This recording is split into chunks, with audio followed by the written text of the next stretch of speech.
नमस्कार। आज हम एक ऐसी किताब के आइडियाज़ को समझने जा रहे हैं जो कहती है कि वो इतिहास को देखने का एक बिल्कुल नया तरीका बताती है। किताब का नाम है BHGGAN nature is the supreme power और इसके लेखक इसे पूरे मानव इतिहास का फाइनल ऑडिट कहते हैं। तो चलिए पता लगाते हैं कि इसका आखिर मतलब क्या है।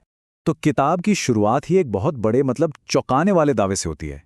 एकदम साफ साफ लिखा है, ये कोई धार्मिक किताब नहीं है, ये तो पूरे मानव इतिहास का एक फॉरेंसिक ऑडिट है। इससे एक बात तो सेट हो जाती है कि यहाँ धर्म की कोई पारंपरिक बातचीत नहीं होने वाली। ये तो इतिहास की एक तरह से चीरफाड़ है, एक जांच पड़ताल। अच्छा, तो इस ऑडिट को समझने के लिए हम 4 मेन आइडियाज पर नजर डालेंगे। सबसे पहले एक तथाकथित वैश्विक सिंडिकेट के बारे में जानेंगे, फिर कन्वर्जन के जाल के पीछे की सोच को समझेंगे। उसके बाद BHAGWAN शब्द की एक हैरान करने वाली नई परिभाषा को डिकोड करेंगे और आखिर में हम देखेंगे कि किताब जिसे पुनः दावा करने का मिशन कहती है वो क्या है। तो चलिए पहले पॉइंट से ही शुरू करते हैं। किताब का पूरा तर्क दो बिल्कुल अलग ताकतों के बीच एक बुनियादी टकराव पर टिका हुआ है। ये सिर्फ कोई विचारों की लड़ाई नहीं है, बल्कि ये नियंत्रण की एक लड़ाई है जो कथित तौर पर हजारों सालों से चल रही है। इस कहानी का जो पहला बड़ा किरदार है वो है द सिंडिकेट। किताब के हिसाब से ये सिर्फ कोई अमीर लोगों का ग्रुप नहीं है, बल्कि ये दुनिया की 10% आबादी का वो एलीट हिस्सा है जो इतिहास को कंट्रोल करके और बाकी सबको एक तरह से मानसिक बंदी बनाकर पावर में है। किताब इन्हें कहानी का विलन मानती है। और सिंडिकेट के सामने खड़े हैं रक्षक। किताब के मुताबिक ये बाकी की 90% आबादी है। इन्हें मूल निवासी, एक चोरी हो चुकी सभ्यता के असली वारिस और इस कहानी के हीरो के तौर पर दिखाया गया है। अब ये जो स्लाइड है ना, ये इस बंटवारे की जड़ तक जाती है। लेखक ने इन दोनों ग्रुप्स को समझाने के लिए बड़े मजबूत सिंबल्स का इस्तेमाल किया है। एक तरफ है सिंडिकेट, जिसे शिकारी शेर की तरह दिखाया गया है, एकदम आक्रामक, सब कुछ हड़प लेने वाला और जिसका मकसद है प्रकृति पर कब्जा करना। और दूसरी तरफ है रक्षक, जो संरक्षक हाथी जैसे हैं, स्वदेशी, शांत और जो प्रकृति के साथ मिलकर रहना चाहते हैं। मतलब सोच में जमीन आसमान का फर्क है। तो सीन कुछ ऐसा है, शिकारी बनाम संरक्षक। लेकिन अगर ये लड़ाई इतनी पुरानी है तो इसे पहले सुलझाया क्यों नहीं गया? यहीं पर किताब एक ऐसा आइडिया सामने रखती है जिसे वो कन्वर्जन का जाल कहती है। ये जो कोट है ये लेखक की दलील का बिल्कुल सेंटर पॉइंट है। आरोप यह है कि इतिहास में एक बहुत बड़ा धोखा हुआ है। जब लोगों को धर्म के नाम पर लड़वाया जा रहा था, तब सिंडिकेट चुपचाप असली खजाने यानी जमीन और संसाधनों पर अपना कब्जा जमाए बैठा था। कह सकते हैं ध्यान भटकाने की एक क्लासिक चाल। लेखक इस पूरी घटना को बाल क्रांति कहते हैं। ये एक बहुत ही दावें दावा है। उनका तर्क है कि बुद्ध और डॉक्टर अंबेडकर जैसे महान नेता भी आजादी की तलाश में अनजाने में इसी जाल में फंस गए। वे एक धर्म से दूसरे में तो गए, लेकिन किताब का दावा है कि ये सारे धर्म एक ही सिंडिकेट कंट्रोल सिस्टम की अलग-अलग शाखाएं थीं। और इसका नतीजा क्या हुआ? इससे अनजाने में मूल निवासी अपनी पुश्तैनी जमीन और संसाधनों पर अपने दावे से और भी दूर हो गए। और यहीं से हम किताब के मुख्य समाधान पर पहुंचते हैं। लेखक के लिए इसका जवाब किसी नए घर में जाना नहीं है, बल्कि उस घर को वापस लेना है जो हमेशा से अपना था। ये कन्वर्जन यानी किसी नई चीज में बदल जाना और पुनः दावा यानी जो अपना है उसे वापस हासिल करना के बीच का एक बहुत बड़ा फर्क है।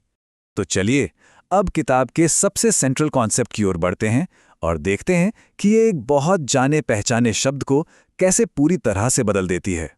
ये शायद किताब के सबसे क्रांतिकारी विचारों में से एक है।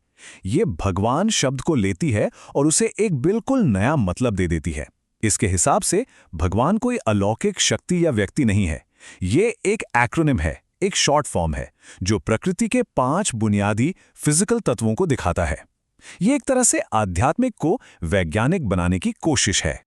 और ये स्लाइड इसे बहुत अच्छे से समझाती है। देखिए, बी से भूमि यानी हमारी धरती, जी से गगन यानी आसमान, वी से वायु यानी वो हवा जिसमें हम सांस लेते हैं, ए से अग्नि यानी आग, ऊर्जा, और एन से नीर यानी पानी जो जीवन का स्रोत है।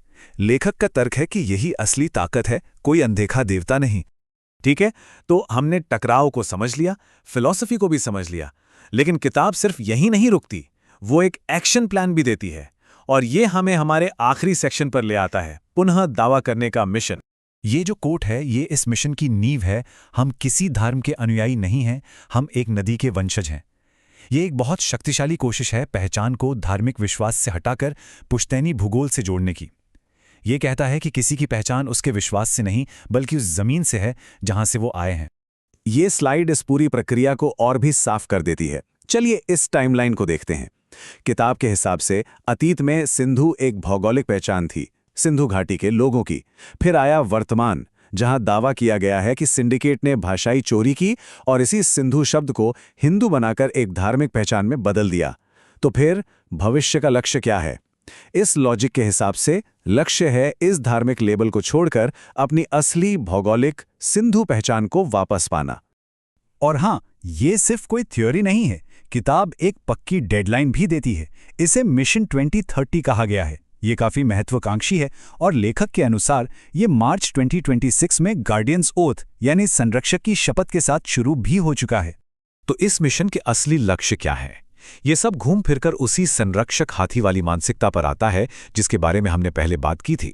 लक्ष्य है हाथी मेधा को जगाना, प्रकृति से जुड़ी जीवन शैली में वापस लौटना और एक अनुयायी होने की सोच से निकलकर मालिक बनने की सोच अपनाना। मतलब सिंडिकेट के खेल में एक बच्चे की तरह खेलने की बजाय प्रकृति के संरक्षक बनने का आह्वान है। आखिर में किताब सिर्फ एक और किताब होने का दावा नहीं करती, ये खुद को इस वैश्विक मिशन के लिए एक एक्शन प्लान, एक मैनुअल की तरह पेश करती है। और ये एक बहुत ही सीधे निष्कर्ष पर पहुंचती है, ऑडिट ही एकमात्र सत्य है। ये बताता है कि इसकी जांच ही आखिरी सच है। तो हम अपनी बात इसी विचार के साथ खत्म करते हैं। अगर ये किताब एक मैनुअल है, जैसा कि ये दावा करती है, तो ये हमें इस सवाल पर सोचने के लिए मजबूर करती है कि किसी पूरी सभ्यता की नींव की जांच करने का, यानी उसका ऑडिट करने का असल में मतलब क्या है।